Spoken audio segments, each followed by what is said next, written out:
Good evening, ladies and gentlemen. I'm Shafat Ali, and this is the Global Script. Before I start today's show, I would like to say that hosting this show tonight is probably a greatest honor for me because we are going to talk about a historic moment, we witnessed a few days ago that on July 28th, the UN's two-state solution conference, which was held in New York, which was for the first time ever co-chaired by France and Saudi Arabia. Now it demands sovereign Palestinian state while Gaza faces annihilation under Israel's blockade and bombs. France, Slovenia, and now 147 nations recognize Palestine. Now, Israel is boycotting and intensifying its assault. But this conference brings a lifeline to the Palestinian cause, or it's just a mirage? Tonight we unpack the speeches that could reshape peace and expose Israel's intent to erase Gaza's people. This high-level international conference for the peaceful settlement of the question of Palestine was hosted at UN headquarters. It aims to forge a roadmap for two states, Israel and Palestine, based on pre-1967 borders with Jerusalem as a shared capital. It is co-chaired by France and Saudi Arabia. It has been backed by 145 nations. But who call it a publicity stunt? Definitely Israel and United States. And they both have been calling it a reward for terrorism. Now, UN Secretary General Antonio Guterres set the tone. We know that the Israeli-Palestinian conflict has endured for generations, defying hopes, defying diplomacy, defying countless resolutions, and defying international law. We know that the conflict continues to take lives, destroy futures, and destabilize the region and our world. But we also know its persistence is not inevitable. It can be resolved. Nothing can justify the horrific 7 October terror attacks by Hamas and the taking of hostages, both of which I have repeatedly condemned. And nothing can justify the obliteration of Gaza that has unfolded before the eyes of the world. The starvation of the population, the killing of tens of thousands of civilians, the further fragmentation of the occupied Palestinian territory, the relentless expansion of settlements, the surge in settler violence against Palestinians, the demolition of homes and forced displacement of populations, the changes to demographics on the ground, and the absence of any credible political solution. And the support, as expressed in a Knesset declaration voted last week, for annexing the occupied West Bank. Let's be clear. The creeping annexation of the occupied West Bank is illegal. It must stop. As you heard, that the only realistic, just and sustainable solution is two states, Israel and Palestine, living side by side in peace and security. And time is running out. That's the most important thing which he has mentioned. Time is running out. Why does he say that? Because he has condemned Hamas's October 7th attacks on Israel. But he has also condemned Israel's obliteration of Gaza. He has urged most urgent, most concrete and irreversible steps to end the occupation. But will it? And can words alone halt the bloodshed? Well, joining us now is the Palestinian ambassador for Pakistan, Dr. Zuhair Muhammad Hamdullah Zaid. Doctor, welcome to the show and thank you so much for joining us, Mr. Ambassador. Thank you very much for giving me this opportunity. Mr. Ambassador, going straight to the issue, this conference is spearheaded by Saudi Arabia and France in New York, calling for finally a two-state solution. With France joining in, they're almost more than the number is almost reaching 150 now. It's barely 147 right now, but do you think that this is going to change the dynamics of the Gaza and the West Bank right now? This is our wish. This is what we want in reality. This is what should be expected from all the international community. It's, in my point of view, the last chance for the world to achieve peace and to achieve stability in our region, because the Israeli settlers and settlements expanding, what's going on in Gaza with the policy of continuing their ethnic cleansing from 1948 until now.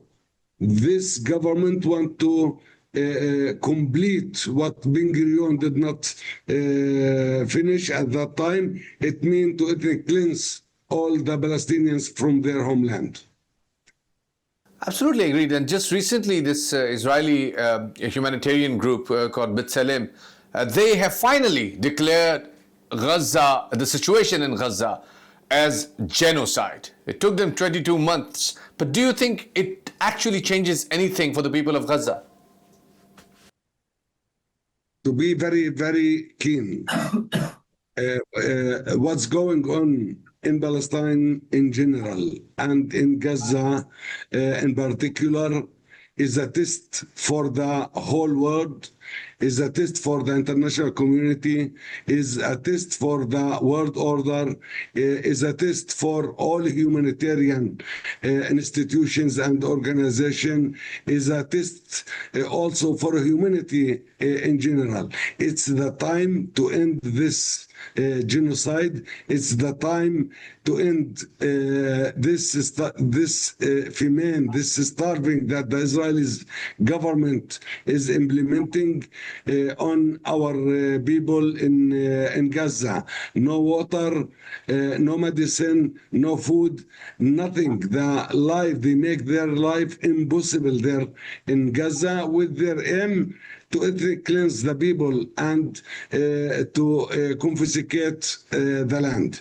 Those organizations in Israel, I wish that they can affect their internal community, which is became more and more extreme.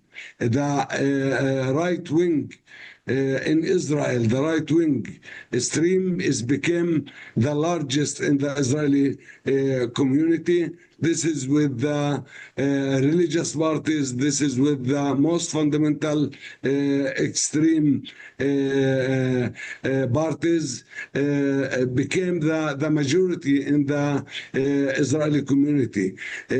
And in my point of view, what they did, it's important. No one can say that this is not important, especially when this comes from an Israeli organization. But the same organization before, and before the 7th of October, had also launched and issued reports regarding the Israeli apartheid that applied in the West Bank and in Jerusalem, and discrimination, negative discrimination that applied also regarding Palestinians whom citizens inside Israel. So the effects, the practical effect after that, just you can find maybe in public where the nations everywhere in the world are making demonstration, condemning, denying what's going on, trying to influence their governments, like what's going on in Europe in general, like what's happened also in many universities there in America, but still in Israel their effectivity is not big. It's minor. What you're implying, Mr. Ambassador, with all due respect, what you're implying right now, that even there are humanitarian voices in the liberals and in the leftists, among the liberals and the leftists, who are advocating for Gaza, who are trying to bring a humanitarian aspect in Gaza. But just like you have explained that Israeli society in general has far-right wingers, and there are the religious political parties who are trying to hijack the Israeli government. And there are many international commentators who are singling out Netanyahu instead of Israeli government itself for whatever is happening in Gaza and Israel and in the West Bank and in the Palestinian in general, in the whole this land.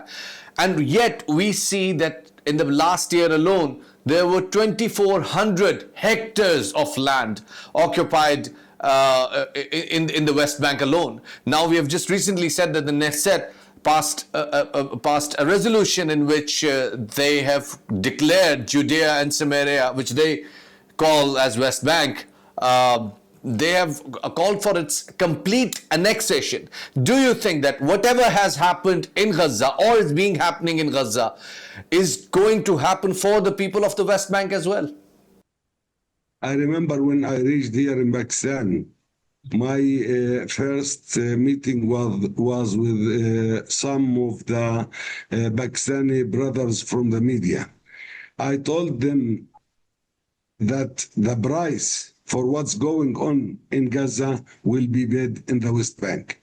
I'm still convinced that this is what will happen. How Netanyahu can convince or can satisfy the right wings like Smotrich and Ben Gvir, those two extremists, two terrorist ministers in the Israeli government, without giving them something in the West Bank. Well, like what Smotrich, what he is doing in the West Bank. He is demolishing houses, confiscating lands, giving the settlers all the needed instruments to control the land, to attack Palestinians, to burn their fields, to steal their animals, to prevent Palestinians from having water. So this is the reflection of what's going on in Gaza.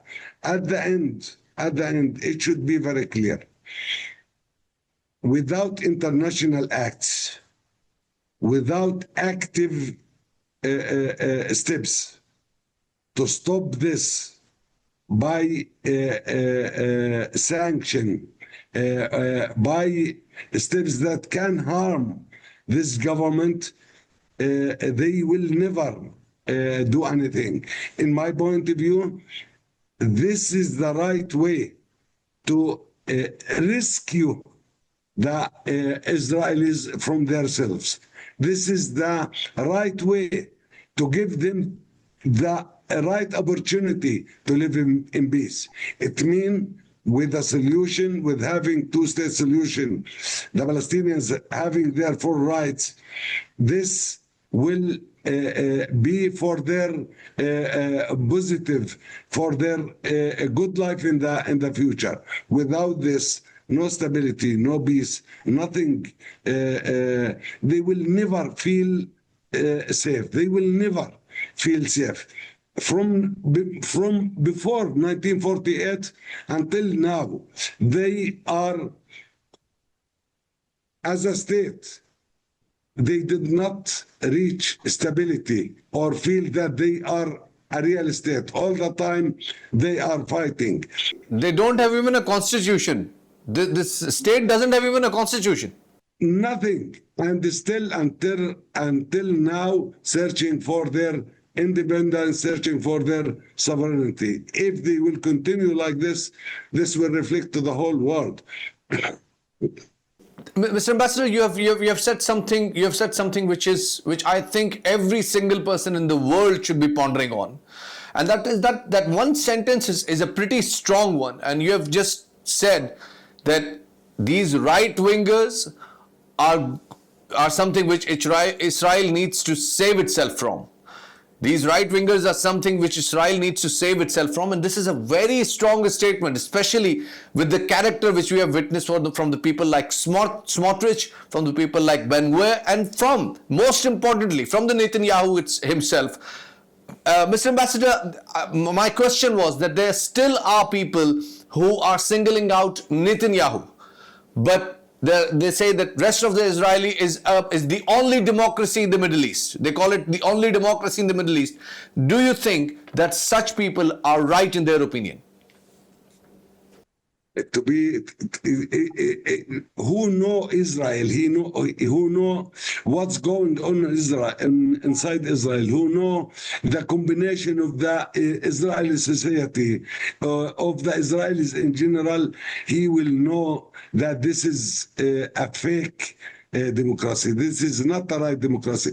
See the discrimination that they have against the Jewish from Ethiopia, the black ones. See how they are dealing with the Jewish whom from the Eastern, it means from the Arab world or around. See how they deal also with the Jewish whom left the Soviet Union. Until now, they do not recognize them as a Jewish. You can look also how they are dealing with the Arabs. This society is not a united society. There is too much discrimination. Never in the history of Israel having any prime minister from the Jewish called Sephardim, whom come from East, come from the Arab and Muslim world. Mr. Ambassador, the way you describe Israel, that doesn't look like a democracy at all. That looks like an ethnocracy, where there is only one ethnicity, and that's also not from the region. That has been also imported. We are talking about the Ashkenazi Jews who have been claiming that land, and they are, the way they have been running this society, it's an ethnocracy. What future do you think the Arabs have who are living in that society? In general, Arabs, because this discrimination is touched the Jewish themselves, how they will deal with Arabs. You know that there is some jobs that Arabs cannot do inside Israel. The Palestinians who has a Israeli citizenship, there is many jobs that they cannot apply, they cannot work. Like to work in the electricity company. No one can be labor or can work in this company. They consider it as security matter.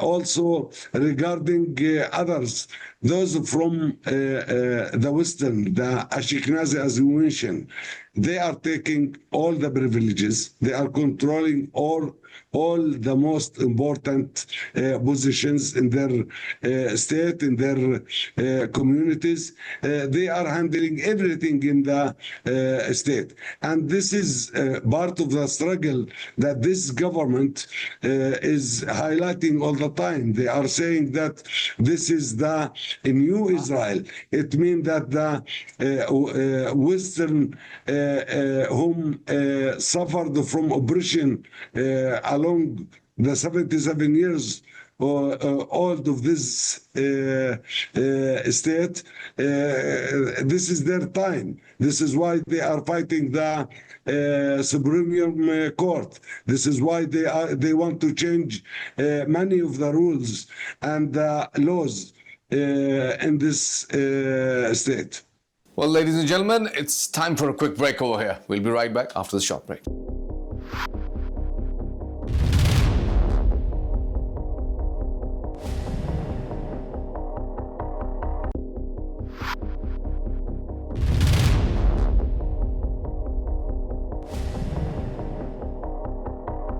Welcome back to ladies and gentlemen, and let's now resume where we had left.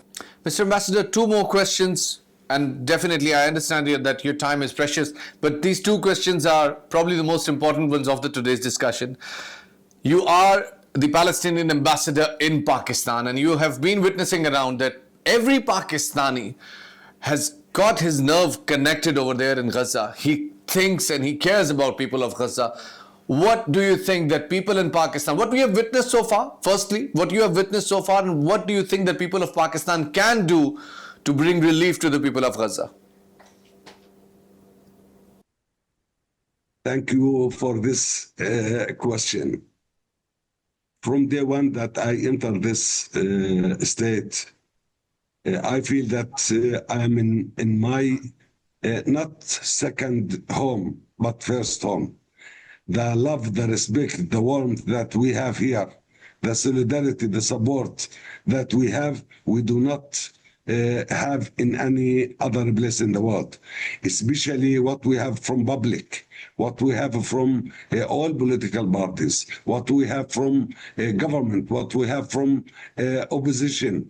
It means Palestine is element of unity for all Pakistani. When you speak and say Palestine, all of them, they will come around. Everyone want to know, want to hear, want to ask. And the main question always what you said, what we can do. We are not doing much. We should do more. Like this, blaming their selves all the time. I'm telling you, brothers, your voice is important. The existence of this state, the existence of this great people, Pakistani people, is very important for us. Just your existence giving us the strength. Take care of yourself. Don't blame yourself. You are doing a lot. You are facing too much problems, and we appreciate what you are doing. It's right that we are always, not just from Pakistan, from all our brothers. It's the nature that always you expect from your brother more than anyone else. But you are doing, and thank you for what you are doing in all levels. Mr. Ambassador, last question, and we'll put that again towards the conference which is happening. But what you just said, I can see that the smile on your face said that whatever you were saying was coming straight from the heart.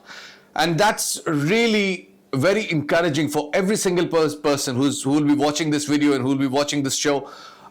It's really very heartening for every Pakistani that somebody who represents Palestinian state endorses people of Pakistan and their passion for the people of Palestine. Last question: we have seen in the last year there have been some Eastern European states who have aligned themselves towards the Palestinian cause. Just recently, we have witnessed a bigger player, France, coming in, and in September, France will be, inshallah, declaring that they accept and fully acknowledge a Palestinian state. Britain is also on the route, and they probably will acknowledge a Palestinian state. I don't know, will they will still be supplying Israel with the weapons and with all the warplanes and everything? I don't know about that, but yes, definitely, they're also coming in. But there's still a bigger debate over here, that what borders are they trying to talk about? Are they trying to talk about the 1967 borders? Are they trying to have a Palestine which is in the 1993 Oslo Accord? Are they trying to talk about something else? Or is there's a elephant in the room, which is definitely United States, and he will be the one, or it will be the one who will be calling the shots? Your opinion on that, sir? Let us explain your question and what you highlight here. First of all, the Palestinians accept the compromise and accept what the international community had been suggested. We accept to have two-state solutions on the borders of June 1967. It means West Bank and Gaza, with East Jerusalem as the capital of the state of Palestine. This is the choice. This is what the international community had agreed for. This is what we are still believe that this can be achieved if will be will and right will and real steps, effective steps to be taken and to achieve this solution. It's still possible, but we should, and the international community should also take into consideration that delaying going on this solution, it means that it will not be a solution of two-state. It will be solution of one state. The result will be what's happened in South Africa. Every day that they will be delayed, this will complicate the situation, because the number of the settlers in the West Bank, the number of the settlements in the West Bank became something that will not allow to achieve such a solution. It's a real obstacle will be achieving such a solution. If they do not take steps now, this will lead to more and more fights, more and more violence. It will not give peace for both of us, the Palestinians and the Israelis themselves, because at the end, what happened in South Africa will happen. The Palestinians will not be ended. We will not leave our homeland. We are now approximately the same number inside the historical Palestine. Gaza Strip, West Bank, East Jerusalem, Palestinians inside Israel. We are a little bit more than the number of the Israelis. It mean this is why also B'Tselem and other organizations in Israel before 7th of October declared that Israel is an apartheid system. This is because we became the majority in that country, and all the privileges, all the rights, and the laws in Israel is giving for just for Jews, and they declare this also through their Knesset, through their parliament, by launching a law to protect the rights of the Jews. So the steps that had been taken nowadays, we appreciate this, but also it's too much late. And if just they will accept and be satisfied that they declare that we are with the two-state solution without taking practical actions, this, as I told you, will lead for nothing. And the struggle will continue. The situation will be more and more worse for both of us. And as a Palestinians, let me here finalize saying like this. We want peace. We want to live like all people in the world. We do not want to bury our children. We want our children to bury us. We want our children to learn, to study, to go to schools, to go to universities, to be more educated. And you know, and others know, that the literacy in our nation is the highest in the world. So let us take our rights. Let us live like others in this world and live with respect, live with our freedom in our homeland. This is our appeal for all the international community, for all the states. It's the time to act, to do something. It's enough. What's going on is enough. It's really enough. We want to live like all nations in the world. Thank you so much, Mr. Ambassador, for your heartfelt words and just the way you have spoken your heart out.